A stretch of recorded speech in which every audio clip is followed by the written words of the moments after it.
تو پھر جسٹس یعقوب علی کا جو کوشچن ہے اس کو بھی سوچے کہ ایسی ججمنٹس نہ دیں کہ مزید کنفیوژن اور ڈیموکریسی جو ہے وہ کمزور ہو. اور دوسری بات یہ ہے کہ اگر ایسی جی ہنا صاحبہ that's a very important point. جی میں یہ سمجھتی ہوں کہ یہ باتیں جو ہیں یہ بالکل صحیح ہیں. کوئی بھی پالیٹیشین پاکستان کا عام شہری ہو اس کی یہ گریونسز کنٹیمپٹس کے نوٹسز سے ختم نہیں ہو سکتی.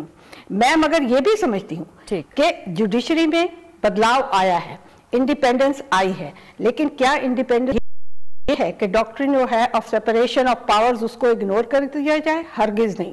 ہر ادارے کی اپنی ایک پاور کا ڈومین ہے.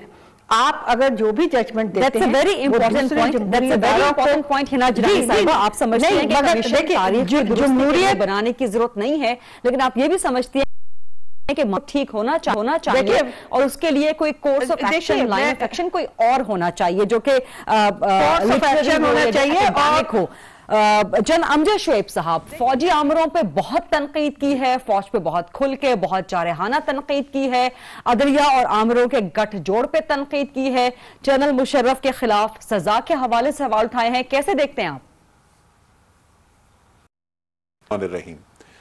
دیکھیں جی، یہ اعتراض فوجی آمروں کے اوپر کیا جاتا ہے وہ بالکل درست ہے. آمریت کسی بھی ملک کا فیوچر نہیں ہونا چاہیے. ڈیموکریسی ہی سیولائزڈ جو دنیا ہے اس میں وہی ایک طرز حکومت ہے. اسی کی بہتری، اسی کو امپروو کرنے کے بارے میں کوشش کرنی چاہیے اور اسی میں ایسی امپروومنٹس لائی ہیں جس سے وہ زیادہ ریپرزینٹیٹیو ہو اور اس کے ساتھ ساتھ وہ عوام کے لیے کام کرے، نہ کہ میاں صاحب کے لیے. میاں صاحب کا تو آپ دیکھ لیجئے کہ عوام کا کہیں ذکر ہی نہیں. جب سے یہ فیصلہ ان کے خلاف آیا ہے وہ سوائے اپنی جان کے رونے کے اور نہیں ہے. تو ایسا خود غرض آدمی میں نہیں سمجھتا کہ وہ کوئی ملک کو کچھ دے سکتا ہے. اب صورتحال یہ ہے کہ اگر مثال کے طور پہ میاں صاحب کی تجویز مان لی جائے کہ ایک کمیشن بنا دیا جائے جو یہ سارے معاملات کرے، تو سب سے پہلے تو آپ دیکھیں جو میاں صاحب کو جب فارغ کیا تھا غلام اسحاق خان صاحب نے، اور اس وقت جو نسیم حسن شاہ صاحب کی عدالت نے فیصلہ دیا تھا، سب سے پہلے وہ فیصلہ ریورس ہوگا. اس میں چمک تھی، اس میں آپ کو یاد ہوگا کہ بہت کچھ کہا گیا اس کے، اور میاں صاحب کو خود سمجھ لگ جائے گی کہ وہ فیصلے پرانے جو آج دن تک ان کے حق میں ہوتے رہے، وہ جسٹس قیوم ڈھونڈتے ہیں ہر جگہ، ہر عدالت میں، کہ وہ مل جائے تاکہ وہ ان کے تابع ہوں. یہ چیزیں اب آہستہ آہستہ ختم ہوتی جا رہی ہیں. اب دوسری طرف چیزیں مجھے ماشاءاللہ سے بہت زیادہ مجھے چڑ ہے، میں اس کو دیکھنا نہیں چاہتا. ماشاءاللہ میاں نواز شریف جیسے کرپٹ لیڈر جن کا کوئی مقام نہیں، جن کی کوئی ہستی نہیں تھی، ان کو لا کے آپ کے سروں پہ ماشاءاللہ والوں نے کھڑا کر دیا، کیونکہ ان کو ساتھ وہی دیتے ہیں. کیونکہ ماشاءاللہ پہلے 2-3 سال تو ماشاءاللہ ہوتا ہے، پھر وہ جمہوریت کا ایک لبادہ اوڑھ لیتے ہیں اور یہ سیاستدان ان کے ساتھ مل جاتے ہیں. تو کمیشن وہ بنے جو ان سیاستدانوں کو بھی تار تار کرے جنہوں نے ماشاءاللہ کا ساتھ دیا، ان ججائے جن ججز نے نظریہ ضرورت استعمال کیا، اور ان ماشاءاللہ ڈکٹیٹرز کا بھی بالکل ان کا بھی اسی طرح تیا پانچا ہونا چاہیے. کیونکہ اس طرح صرف ایک شخص کو عدالت کو مورد الزام ٹھہرا کے آپ اپنی جان نہیں چھڑا سکتے اور نہ ہی اپنا نظام صاف کر سکتے ہیں. اس نظام کے گندے انڈے وہ ہیں جو آج بھی پارلیمنٹ میں بیٹھے ہیں، جو مشرف کا ساتھ دے رہے تھے. مشرف کا ساتھ دینے والے آج باعزت ہیں. انہوں نے لا کے اس کو اپنا وزیر قانون بنایا، جس نے کہ اس کو ڈرافٹ کر کے دیا تھا ایمرجنسی کا وہ قصہ. تو کیا آپ مشرف کو سزا دے کے لوگوں کو ان کی صفائی کر لیں گے؟ تو پھر بچ گئے. اگلا ماشاءاللہ لگا یہ کیونکہ ان کو پتا ہے کہ ان کا تو معاملہ یہ بھی ویلڈ پوائنٹ ہے. تو اگر یہ بھی بہت ویلڈ پوائنٹ ہے. صاف کرنا ہے، آپ نے نظام کو صاف کرنا ہے تو ایک کمپریہنسو کمیشن بالکل بٹھائیں اور ان لوگوں کے گریبان پکڑیں جنہوں نے ماشاءاللہ کا ساتھ دیا، جنہوں نے ماشاءاللہ کی آڑ میں تاریخ کو درست کرنا ہے، نظام کو درست کرنا ہے، تو پھر ایک کمپریہنسو کمیشن بنایا جائے. بہت بہت شکریہ جناب امجد شعیب صاحب، ہنا جیلانی صاحبہ اس ڈیبیٹ میں حصہ لینے کے لیے. Let's take a short break in programme, اور اس کے بعد جب واپس آئیں گے تو بات کریں گے عمران خان اور پرویز خٹک کے خلاف نیب کی کارروائی کا.